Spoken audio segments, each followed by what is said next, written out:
ஸ்ரீ ஆஸ்ட்ரோவிஷன் நேயர் அனைவருக்கும் வணக்கம். மகர ராசிக்கு 2024 ஆகஸ்ட் மாதம் எப்படிப்பட்ட பலன்களை கொடுக்குதுன்னு பார்க்கலாம். மகர ராசிக்கு இந்த மாதமும் அதிர்ஷ்டமான மாதமா கண்டினியூ ஆகுது. சனியை தவிர எல்லா கிரகங்களுமே உங்களுக்கு ஒரு சாதகமான இடத்துலயே அமர்ந்திருக்கு. சனி மட்டும்தான் உங்களுக்கு 2ஆம் இடத்துல பாத சனியா வேலை செஞ்சுட்டு இருக்க. அந்த சனி கூட வக்ரம் அடைஞ்சது ஒரு நல்ல அமைப்பு தான். இந்த மாதம் ஸ்பெஷல் என்னன்னா, சனிய 2 சுப கிரகங்கள் பார்க்குது. சனிய புதனும் சுக்கிரனும் பாக்குறாங்க. புதனும் சுக்கிரனும் சனிய பாக்குறப்ப சனியோட குணங்கள்லயும் சில மாற்றங்கள் ஏற்படும். ஏன்னா சனியோட இருண்ட ஒளி அகன்று புதனோட சுக்கிரனோட ஒளி சனி மேல விழுது. அதனால சனியோட குணங்களும் மாறும். அதனால இந்த மாதம் குடும்பத்துல இருந்த குழப்பங்கள் எல்லாமே அகன்று ஓரளவுக்கு குழப்பங்கள் தீருகின்ற அமைப்பா இருக்கும். குடும்பத்துல சுப நிகழ்ச்சிகள் ஏற்படுறதுக்கும் இந்த மாதம் சரியான மாதமா இருக்கும். சுப நிகழ்ச்சிகளும் நடக்கும். 3ஆம் இடத்துல ராகு இருக்கிறதும் ஒரு நல்ல அமைப்பு தான். 3ஆம் இடத்துல இருக்கிற ராகு உங்களுக்கு புது தைரியத்தை கொடுத்துட்டு இருக்காரு. புது முயற்சிகளை உண்டாக்குன்ற ஒரு அமைப்பையும் கொடுத்துட்டு இருக்காரு. எதுலயும் உற்சாகமா ஈடுபடுற ஒரு அமைப்பையும் கொடுத்துட்டு இருக்காரு ராகு 3ஆம் இடம் ராகுக்கு மிகவும் உகந்த இடம். அதனால ராகு கேதுக்கள் உங்களுக்கு ஒரு நல்ல இடத்துலயே அமர்ந்திருக்கு. கேது 9ஆம் இடத்துல இருக்கிறது ஒரு சாதகம் இல்லாத அமைப்பு தான். கேது குருவோட பார்வையில இருக்கிறது அந்த குறைய நிவர்த்தி செய்கின்ற அமைப்பா இருக்கு. இது வரைக்கும் உங்களை பின்னால தள்ளிட்டு இருந்த பிரச்சனைகள் எல்லாமே ஓரளவுக்கு தானாவே விலகிடுச்சு. இது வரைக்கும் நீங்க முன்னால நடக்கலான்னு ஒரு அடி எடுத்து வச்சா பின்னால 4 அடி உங்களோட பிரச்சனைகள் இழுக்கும். ஒரு காட்டாற்று வெள்ளத்துல எதிர்நீச்சல் போட்டா எப்படி இருக்கோ அப்படிதான் இருந்தது உங்களுடைய வாழ்க்கை பயணம். காட்டாற்று வெள்ளத்துல எதிர்நீச்சல் போட்டவங்களுக்கு தான் தெரியும் அதனுடைய கஷ்டங்கள் என்னன்னு. ஏன்னா மரண பயத்தை ஏற்படுத்தும் அந்த கஷ்டம்.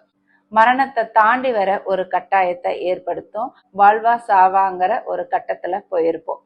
இப்போ உங்களுக்கு அந்த நிலைமையெல்லாம் மாறிடுச்சு. இப்போ ஆற்று நீர் போற போக்குல இப்போ நீச்சல் அடிச்சிட்டு இருக்கீங்க. இப்போ உங்களை எதிர்க்கிற அலையும் எதுவும் இல்லை, பின்னால இழுக்கிற அலையும் எதுவும் இல்லை. இந்த மாதிரி உங்களுடைய வாழ்க்கை பயணம் இப்போ மாறப்போகுது. குருவோட பார்வை உங்களுடைய ராசி மேல விழுந்துட்டாலே முதல்ல உங்களுடைய உடல் ஆரோக்கியம் மேம்படும். 7 சனி காலத்துல பல உடல்நல பிரச்சனைகளை நீங்க சந்திச்சிருப்பீங்க. பல மன அழுத்தங்களை சந்திச்சிருப்பீங்க. மனதுல பல குழப்பங்கள், மன அழுத்தங்கள் ஏற்படுற மாதிரி நிகழ்வுகள் எல்லாமே உங்களுக்கு நடந்திருக்கும். இப்ப குருவோட பார்வை உங்களுடைய ராசியில விழுறது மிகப்பெரிய ஒரு நல்ல மாற்றத்தை உங்களுக்கு உண்டு பண்ணும். உங்களுடைய உடல் நலம் சரியாகும். மனதில் இருந்த பிரச்சனைகள், குழப்பங்கள் எல்லாமே தீர்ந்து, மன அழுத்தம் எல்லாமே தீர்ந்து உங்களுக்கு ஒரு நிம்மதியான ஒரு மனது நிம்மதி கிடைக்கும்.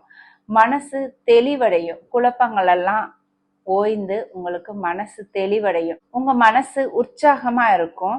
எதையும் ஒரு பாசிட்டிவ் எண்ணத்தோட யோசிப்பீங்க. பாசிட்டிவாவே உங்களுக்கு நடக்கும். உங்களுடைய வாழ்க்கை இப்போ இனிமே ஒரு ஆயில் போட்ட என்ஜின் மாதிரி ஓடும். உங்களுடைய ஜென்ம சனி காலத்துல ஒரு துருப்பிடிச்ச பல்சக்கரத்தை ஓட்டுனா எப்படி இருக்குமோ அந்த மாதிரி உங்களுடைய வாழ்க்கை பயணம் போயிட்டு இருந்தது. ஆனா இப்போ குருவோட பார்வை உங்களோட ராசி மேல விழுறதுனால அந்த பல் சக்கரத்துக்கு ஆயில் போட்டு நல்லா கிளீன் பண்ணி ஓட்டுனா எப்படி இருக்கும் அந்த மாதிரி உங்களுடைய வாழ்க்கை பயணம் மாறிடுச்சு. இதுதான் சனிக்கும் குருவுக்கும் உள்ள வித்தியாசம். குருவும் செவ்வாயும் 5ஆம் இடத்துல இருந்து 11ஆம் இடத்தை பார்க்கறது மிகப்பெரிய விசேஷம். 11ஆம் இடத்தை 11ஆம் அதிபதியை பார்க்கறது ஒரு நல்ல அமைப்பு. 11ஆம் இடத்தை வலுப்படுத்துற அமைப்பு. குருவும் அந்த இடத்தை பார்க்கறது மிக அற்புதமான அமைப்பு. 11ஆம் இடம் அப்படி என்ன சிறப்பு? 11ஆம் இடம் ஒரு மிகப்பெரிய நல்ல அமைப்பை கொண்ட வெற்றியை கொண்ட ஒரு இடம். எதுலேயும் லாபத்தை கொடுக்கின்ற ஒரு இடம் 11ஆம் இடம். 11ஆம் இடம் ஒருத்தருக்கு சிறப்பா அமைஞ்சிட்டா, பாசிட்டிவா சுப கிரகங்களால சூழ்ந்து அமைஞ்சிட்டா நீங்க எந்த காரியத்தை எடுத்தாலும், எந்த வேலை தொழில்னு மட்டும் இல்லை, எதுக்காக நீங்க ஒரு முயற்சி பண்ணினாலும் அதுல உங்களுக்கு வெற்றி கிடைக்கும். அதுல ஒரு லாபம் கிடைக்கும். உங்களுடைய முயற்சிகள் வீணாகாது. அது சக்சஸ் ஆகும். அதன் மூலம் உங்களுக்கு ஒரு லாபம் கிடைக்கும் 11ஆம் இடத்தின் மூலமா. அந்த மாதிரி அந்த 11ஆம் இடம் உங்களுக்கு இப்ப மிக வலுவா இருக்கு. உங்களுடைய 10ஆம் அதிபதி சுக்கிரனும் இந்த மாதம் 8ஆம் இடத்துல போய் அமர்ந்திருக்கிறதும் ஒரு நல்ல அமைப்பு தான். ஏன்னா உங்களுக்கு 8ஆம் இடத்துல 2 சுப கிரகங்கள் இருக்கிறது வெளியூர் வெளிநாட்டுல இருக்கிறவங்களுக்கெல்லாம் ஒரு நல்ல அமைப்பு கொடுக்கின்ற ஒரு கிரக சூழ்நிலை. வெளியூர்ல ஒரு பிசினஸ் பண்றீங்க, வெளியூர்ல வேலை பார்க்குறீங்க, வெளிநாட்டுல வேலை பார்க்குறீங்க, இந்த அமைப்பெல்லாம் ஏற்றுமதி இறக்குமதி பிசினஸ் பண்றீங்க, இதெல்லாம் இந்த மாதம் ஒரு நல்லபடியா நடக்கக்கூடிய சூழ்நிலை. இதுவரைக்கும் 8ஆம் இடத்தை சனி பார்த்ததுனால உங்களுக்கு ஏற்றுமதி இறக்குமதி சம்பந்தப்பட்ட பிசினஸ், வெளிநாட்டு பிசினஸ் எல்லாமே உங்களுக்கு லாஸ்ல தான் போயிட்டு இருக்கும். அது இந்த மாதத்திலிருந்து ஓரளவுக்கு உங்களுக்கு நிமிர்ந்து தொழில் நல்லபடியா நடக்க ஆரம்பிக்கும். குருவோட பார்வை 9ஆம் இடத்துக்கு விழுது. 9ஆம் இடத்துல ஏற்கனவே கேது இருக்கிறதுனால தந்தை சம்பந்தப்பட்ட அனைத்து அமைப்பிலையும் சில பிரச்சனைகளை கொடுப்பார் கேது. பிரச்சனைகள் கொடுத்து அதற்கப்புறமா உங்களுக்கு நன்மைகள் நடக்கக்கூடிய அமைப்பு குருவோட பார்வையால. அதனால இனிமேல் தந்தை சம்பந்தப்பட்ட அமைப்புல உங்களுக்கு ஒரு நன்மைகள் கிடைக்கக்கூடிய அமைப்பு.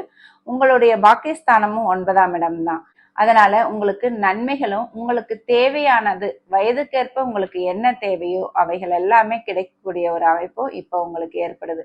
அதனால மகர ராசிக்காரர்களுக்கு இந்த மாதம் கிரக சூழ்நிலை ரொம்ப நல்லா இருக்கு. ஈவன் சனி கூட சுப கிரகங்களால பார்க்கப்பட்டு ஒரு நல்ல நிலைமையிலேயே இருக்கிறார். அதனால இந்த மாதம் மகர ராசிக்கு ஒரு நல்ல மாதம், அற்புதமான மாதமாகவே அமைகிறது. நீங்க இது வரைக்கும் ஸ்ரீ அஸ்ட்ரோவிஷன் சேனலை சப்ஸ்கிரைப் பண்ணலைன்னா சப்ஸ்கிரைப் பண்ணிக்கோங்க. பெல் பட்டனையும் அழுத்திக்கோங்க. லைக் பண்ணுங்க, கமெண்ட் பண்ணுங்க, ஷேர் பண்ணுங்க. நன்றி. வாழ்க வளமுடன்.